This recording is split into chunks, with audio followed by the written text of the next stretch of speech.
Hi hello welcome to the code RX.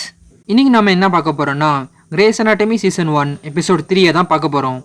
இந்த வீடியோக்குள்ளே போகிறதுக்கு முன்னாடி நீங்கள் ஆல்ரெடி 2 எபிசோட பார்க்கலன்னா அதை மறக்காமல் பார்த்துட்டு வந்துடுங்க. அப்போ தான் இந்த எபிசோட் புரியும். அது மட்டும் இல்லாமல் நம்ம சேனலை மறக்காமல் சப்ஸ்கிரைப் பண்ணிக்கோங்க. வாங்க வீடியோக்குள்ளே போகலாம். இந்த வீடியோட ஸ்டார்டிங்கில் மெரிடிட் நல்லா தூங்கிட்டு இருக்காங்க. அப்போ ஸ்டீவன்ஸ் மெரிடிட்டை எழுப்பி ஜார்ஜோட ரூம் என்னோட ரூமை விட பெருசாக இருக்குது, எனக்கு அதுதான் வேணும்னு சண்டை போடுறாங்க. ஜார்ஜும் எனக்கு அந்த ரூம் தான் வேணும், 2 பேரும் மாற்றி மாற்றி அடிச்சுக்கிறாங்க. இதை பார்த்து கடுப்பான மெரிடிட் பாத்ரூமில் போய் லாக் பண்ணிக்கிறாங்க. கொஞ்சம் நேரத்துக்கு அப்புறம் டாக்டர் ஷெப்பர்டும் டாக்டர் பெய்லியும் மீட் பண்ணிக்கிறாங்க. அப்போ டாக்டர் ஷெப்பர்ட் ஏதோ சொல்ல வராங்க. ஆனால் டாக்டர் பெய்லி வாய் முடுங்க, இன்றைக்கி ஏதோ ஒரு நாள் நான் மறந்துட்டேன், என்ன நாளாக இருக்கும் அப்படின்னு யோசிச்சுட்டே இருக்கும்போது 10-15 பேர் சைக்கிளில் தாறுமாறாக ரேஸ் ஓட்டிகிட்டு போகிறாங்க. இதை பார்த்து கடுப்பான டாக்டர் பெய்லி ஹாஸ்பிட்டலுக்கு போய் சீஃப் கிட்ட, சீஃப் இன்றைக்கி பைக் ரேஸ் டே, எல்லாம் ரெடி ஆகுங்க அப்படின்னு சொல்லிட்டு போகிறாங்க. சீஃபும் எல்லாத்தையும் ரெடியாக சொல்கிறாரு. பைக் ரேஸ் டேலாம் வேறு ஒன்றும் இல்லை, ஆஃப்டர் ஆல் ஒரு டக்கீலா பாட்டிலுக்காக மொத்த சிட்டியுமே சைக்கிளில் யார் ஃபஸ்ட்டு வராங்களோ அவங்க தான் வின்னர் அப்படின்னு பேசிக்கிட்டே எல்லா இன்டர்ன்ஸும் ஒர்க்குக்கு ரெடியாகிறாங்க. டாக்டர் பெய்லி இன்றைக்கி ஃபுல் டே நீங்கள் ERல தான் இருக்கணும், ஓவர் கிடையாது, ஆனால் யாராவது ஒருத்தர் மட்டும் சீஃப் வெபருக்கு ஹெல்ப் பண்ண ஓவருக்கு போங்க அப்படின்னு சொல்லி கேட்குறாங்க. எல்லாரும் ஆர்வத்தோட கை தூக்குறாங்க. ஆனால் பெய்லி டக்குன்னு ஜார்ஜை செலக்ட் பண்ணிடுறாங்க. அது மட்டும் இல்லை, பேஷண்ட்ஸை பார்த்தோமா, சூச்சர் போட்டோமா, அனுப்பிச்சி விட்டோமான்னு இருங்க, தேவையெல்லாம் பேஷண்ட்ஸுக்காக அடிச்சுட்டு நிற்காதீங்க அப்படின்னு சொல்லி பெய்லி வார்ன் பண்ணி அனுப்புகிறாங்க.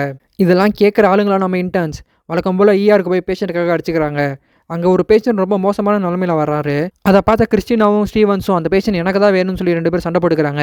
இன்னொரு பேஷண்ட் கம்பியெல்லாம் வயிற்றில் குத்தி உட்காந்துருக்காரு. அதை பார்த்த மெரிடிட்டும் ஆலெக்ஸும் அந்த பேஷண்ட் எனக்கு தான் வேணும்னு சொல்லி மறுபடியும் 2 பேர் சண்டை போட்டுக்கிறாங்க. அப்போ கேரவ், இது வெறும் சூப்பர்ஃபிஷியல் ஊண்டு தான், கம்பியெல்லாம் மேனாப்பில் தான் கொத்தி இருக்கு, போய் வேறு ஏதாவது இன்ட்ரெஸ்டிங் கேஸாக தான் பாருன்னு சொல்லி மெரிடிட்டை சொல்கிறாரு. அதுக்கு மெரிடிட், அதுக்கெல்லாம் வாய்ப்பே இல்லை, சிடி ஸ்கேன் எடுக்காம உனக்கு எப்படி தெரியும், ஏன் அது பெரிட்டோனியம்கள் இருந்துச்சுன்னா என்ன பண்ணுவேன் அப்படின்னு சொல்லி கத்துறாங்க.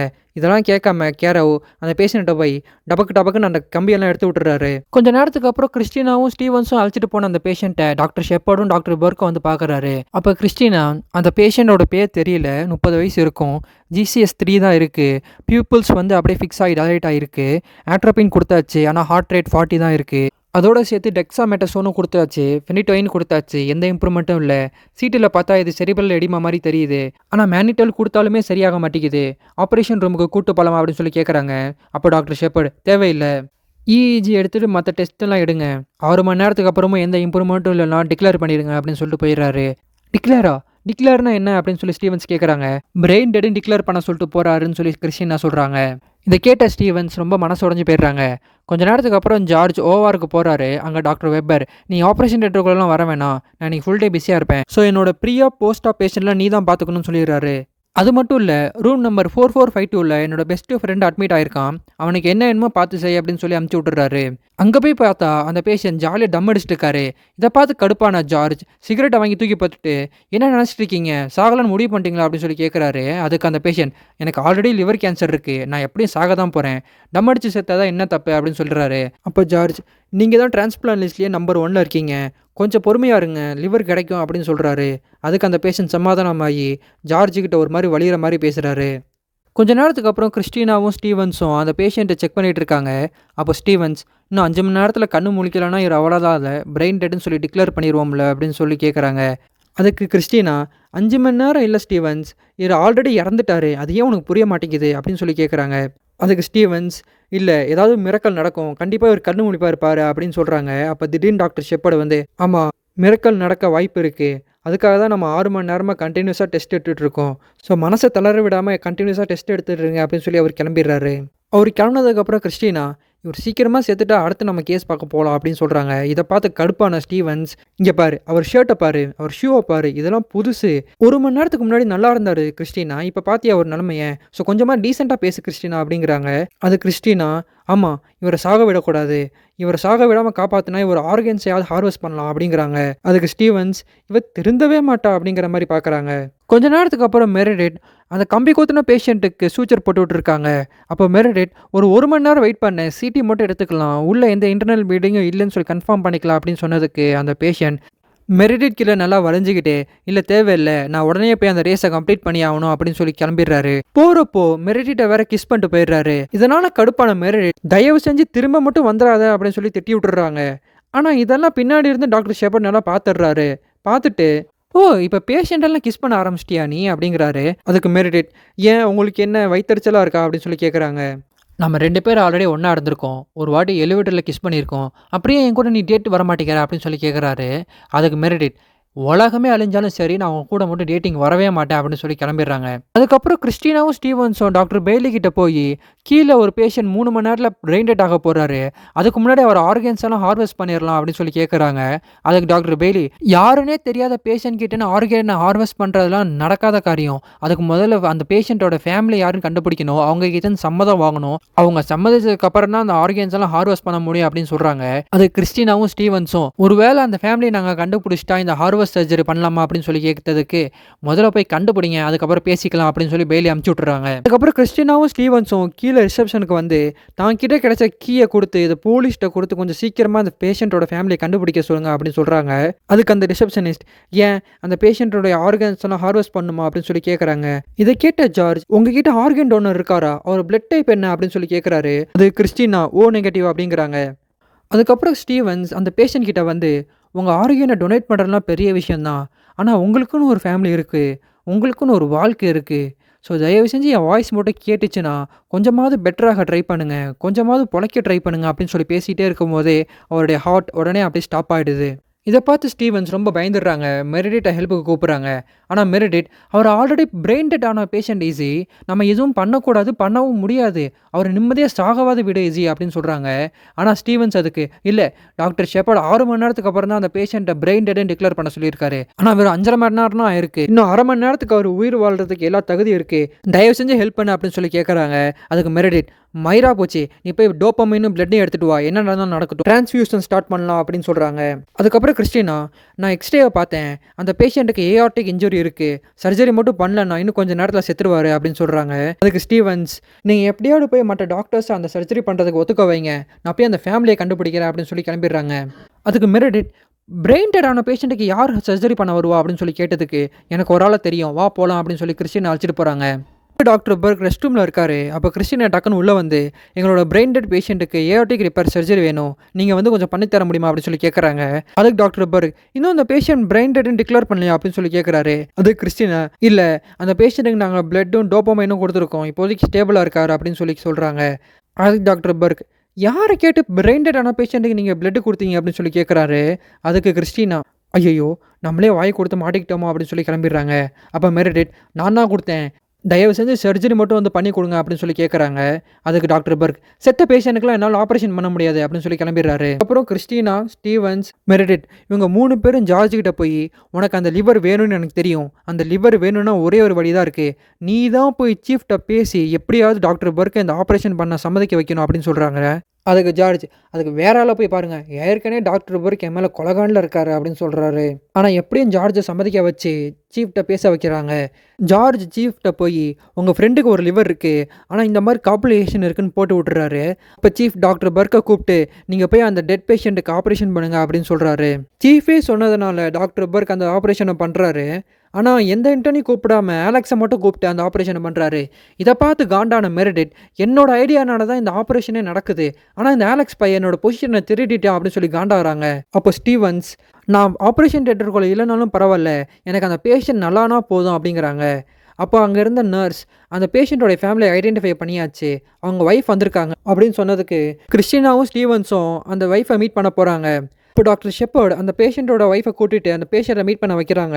அப்போ தான் அந்த பேஷண்ட்டோட பேரே நமக்கு தெரியுது, கெவின் டேவிட்சன். அந்த ஒய்ஃப் ஸ்டீவன்ஸை பார்த்துட்டு, என் ஹஸ்பண்ட் கண்ணு முழிக்க ஏதாவது ஒரு சான்ஸ் இருக்கா அப்படின்னு சொல்லி கேட்குறாங்க. அப்போ Stevens, I am so sorry, உங்கள் ஹஸ்பண்ட் ஆல்ரெடி பிரெயின் டெட் ஆகிட்டாங்க அப்படின்னு சொல்கிறாங்க. அதுக்கப்புறம் சீஃப் வெபர் அவனோட ஃப்ரெண்டு மேக்கியை பார்க்க வராரு. அப்போ மேக்கி கிட்ட, கவலைப்படாத மேக்கி, உனக்கு ஒரு லிவர் கிடச்சிடுச்சு அப்படின்னு சொல்கிறாரு. இதை கேட்டு மேக்கி ரொம்ப எமோஷனல் ஆகி அழுகு ஸ்டார்ட் பண்ணிடுறாரு.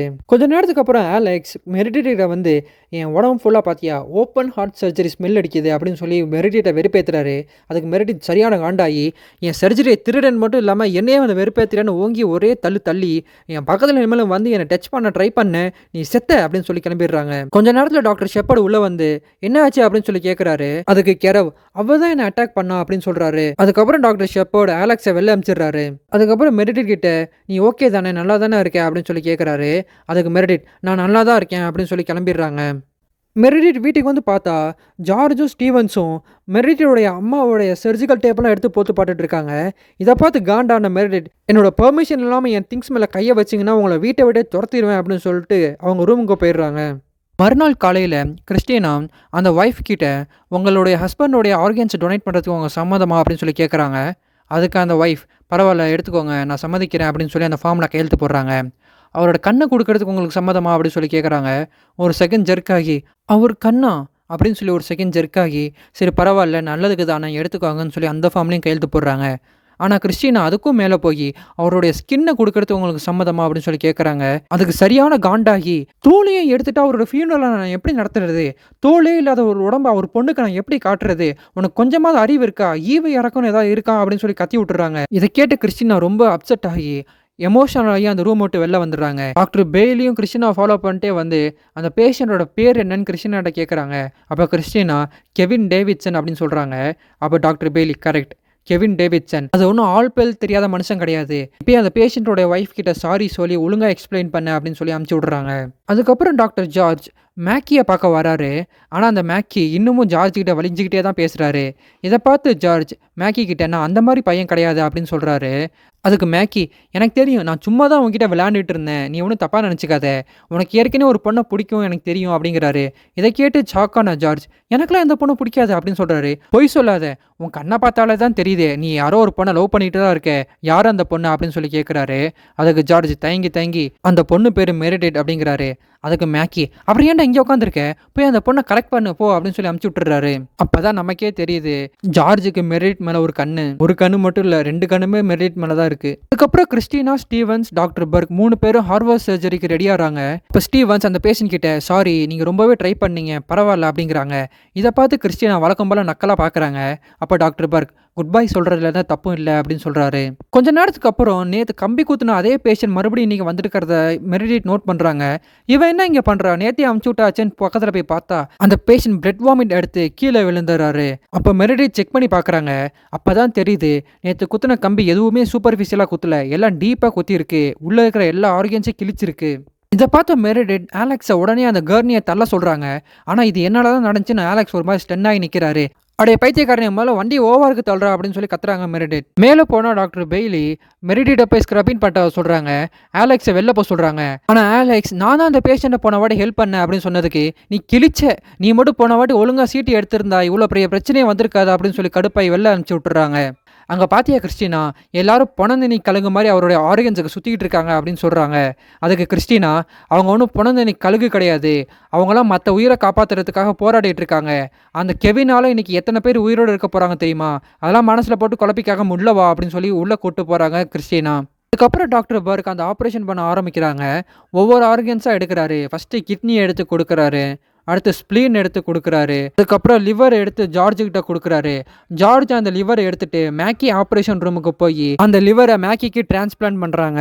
கொஞ்ச நேரத்துக்கு அப்புறம் அந்த கெவினோடைய ஹார்ட்டை எடுக்கிறாங்க. அதோட கெவின் இறந்துடுறாரு. இசிஜி ஃப்ளாட் லைன் ஆகிடுது. எல்லாரும் கிளம்பிடுறாங்க. ஆனால் ஸ்டீவன்ஸ் மட்டும் நான் இந்த பேஷண்ட்டை ஃபுல்லாக ஸ்டீவ் பண்ணி க்ளோஸ் பண்ணிட்டு வரேன் அப்படின்னு சொல்லி கிறிஸ்டினாட்ட சொல்கிறாங்க.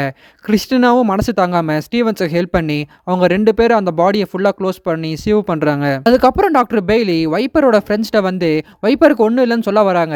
ஆனால் அவனுக்கு ஒன்றுமே ஆகாதுன்னு தெரியும்னு அவங்க ஃப்ரெண்ட்ஸ்லாம் நக்கலாக சொல்கிறாங்க.